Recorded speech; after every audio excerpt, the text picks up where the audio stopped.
Hello guys, welcome back to the another video of Epic Games.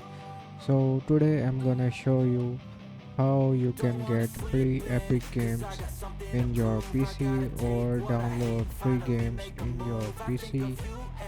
So first of all, you need to open Epic Games website store.epicgames.com.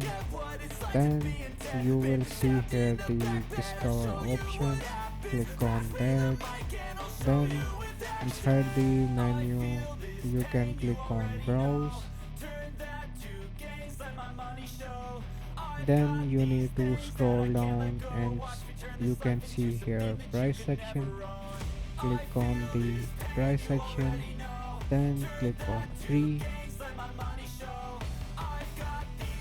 So as you can see here, all of the free Epic Games are here.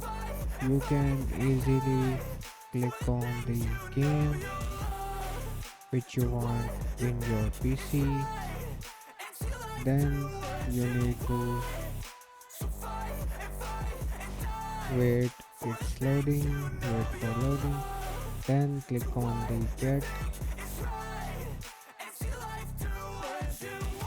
Then it will redirect to your order page and it will say thank you. So now you can easily download your launcher and play inside the launcher this game.